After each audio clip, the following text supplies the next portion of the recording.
জন্য উনি হর্ন দিচ্ছে আমার বুঝাইতে পারবেন? দেখাই যদি আমি আপনাদেরকে, ওনার সামনে কোনো গাড়ি নেই, দেখেন আল্লাহর রাস্তে ওনার সামনে কোনো গাড়ি নেই। নীরব এলাকা শুরু, হর্ন বাজানো নিষেধ।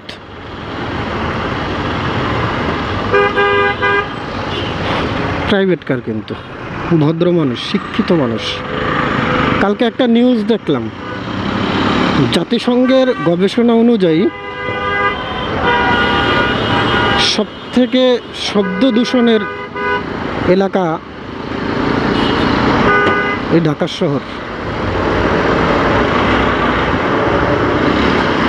এবং আরও একটা নিউজ দেখলাম যে যেসব জায়গায় হর্ন নিষেধ ওই সব জায়গায় হর্নের মাত্রা সব থেকে বেশি।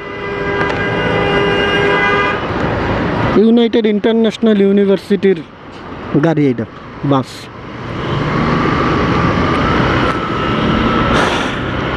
কষ্টের জায়গা এগুলো, বুঝছেন? প্রথম দিকটা যখন 1 মাসের পরে আমি একটা কথা বলছিলাম এই হর্ন নিষেধ এই নিয়ে, এইখানের যে 1 মাস পরে কী ব্যবস্থা, তখন আমি দেখছি যথেষ্ট পরিমাণ সাইনবোর্ড ছিল না। এখন কিন্তু যথেষ্ট পরিমাণ সাইনবোর্ড আছে, এই যে লেখা হর্ন নিষেধ, নীরব এলাকা, হর্ন বাজানো থেকে বিরত থাকুন।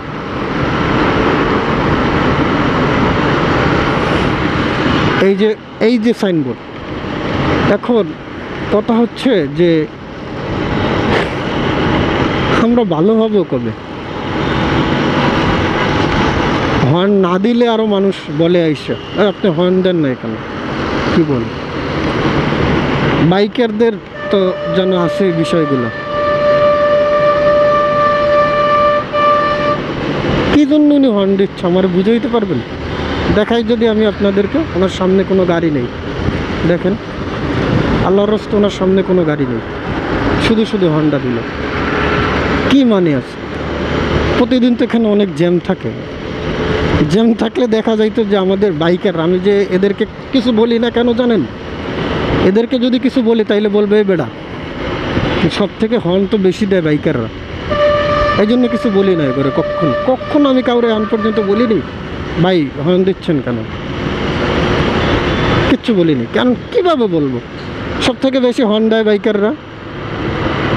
দেন হচ্ছে একবারে যদি কিছু বলতে যান তাহলে আরও উল্টা 2-1টা কথা শুনিয়ে দেবে আপনারা।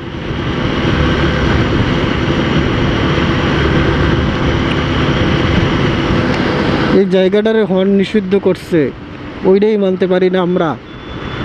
আর আমরা পুরো শহরটারে কীভাবে হর্ন মুক্ত করব?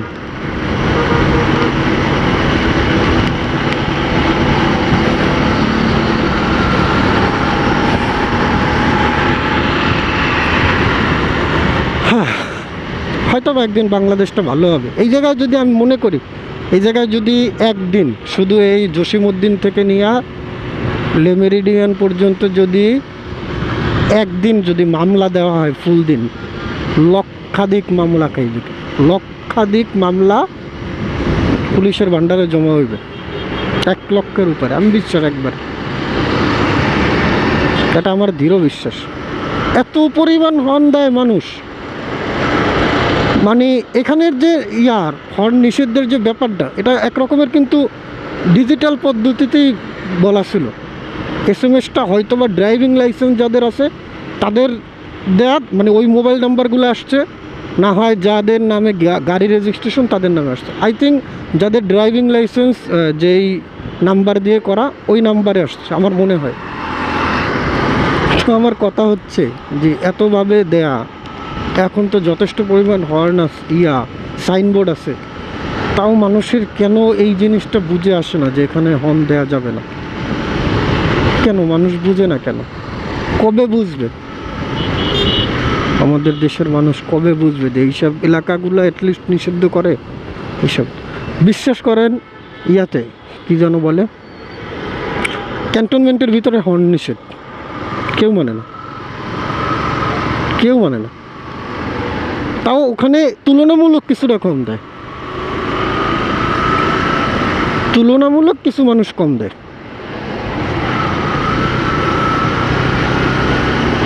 হয়তো বা একদিন আমাদের দেশটা সুন্দর হবে, হর্ন যে নিষেধ করে আগাইতে পারতেছেন, এখানে সম্পূর্ণ দোষ আমি আইন শৃঙ্খলা বাহিনীকে দেব। কারণ হচ্ছে তাদেরকে এখন পর্যন্ত কোনো তদারকি দেখি নাই যে ভাই এটা নিষেধ, তুমি কেন করলা। অ্যাটলিস্ট জিজ্ঞাসা করতেও দেখি নাই কোনো পুলিশ বা এখানে দায়িত্বরত যারা আছে কাউরে দেখিনি।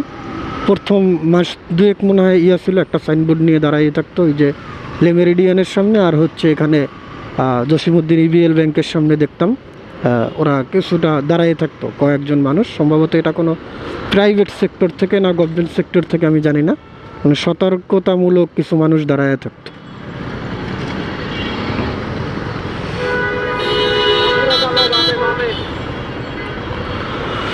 যাই হোক, ওনার গাড়ি বন্ধ হয়ে গেছিল। তো এছাড়া আমি দেখিনি তেমন কোনো তৎপরতা যে এটা হর্ন নিষেধ। সো এর জন্য 5জন 10জন পুলিশ অফিসার দাঁড়িয়ে থাকতো, ট্রাফিক পুলিশ। শুধু সে নিষেধ করতো বা একটা হাতে নিয়ে একটা সাইনবোর্ড, ছোট একটা সাইনবোর্ড প্লাকেট হাতে নিয়ে উনি দাঁড়াইতো যে হর্ন নিষেধ। মামলা দেওয়ার দরকার নেই, সতর্কতামূলক। তাও কিছু মানুষ তো বুঝতে পারতো অ্যাটলিস্ট যে এখানে হর্ন দেওয়ার নিষেধ দিলে হয়তো বা ধরবে, ভয় তো পাইতো। তো এটা নিয়ে আইন শৃঙ্খলা বাহিনীর কোনো তৎপরতা আমি দেখিনি। সো এটা আমি যে নিষেধ করছে যে ম্যাডাম, এটা আমি ওনার দোষ দেব যে জলবায়ু পরিবর্তনের যে মন্ত্রণালয়ের যে তো এটা সম্পূর্ণ ওনার দোষ দেব আমি। কারণ উনি এখানে নিষিদ্ধ কইরাও উনি কোনো মানে ব্যবস্থা রাখে না, এটা সম্পূর্ণ আমি ওনার দোষ দেব। তো যদি এই কথাগুলো যদি আপনার কান অবধি পৌঁছায় ম্যাডাম, প্লিজ যদি পারেন ব্যবস্থা নিয়ে দেশের ভালো দিক থেকে চ্যাম্পিয়ন করার চেষ্টা করি আমরা। এইসব খারাপ দিক থেকে চ্যাম্পিয়ন আমাদের দেশ শুনতেও ভালো লাগে না। এইসব খারাপ দিক থেকে চ্যাম্পিয়ন আমাদের দেশ, দুর্নীতিতে চ্যাম্পিয়ন হই আমরা, বিভিন্ন মানে খারাপ সাইড যতগুলো আছে ওইগুলোতে আমরা চ্যাম্পিয়ন হই। এতটুকু একটা দেশ, আমরা চ্যাম্পিয়ন হই। যাই হোক, মাফ করবেন আমার কথায় ভুল ত্রুটি হইলে। ফি আমানিল্লাহ, আসসালামু আলাইকুম।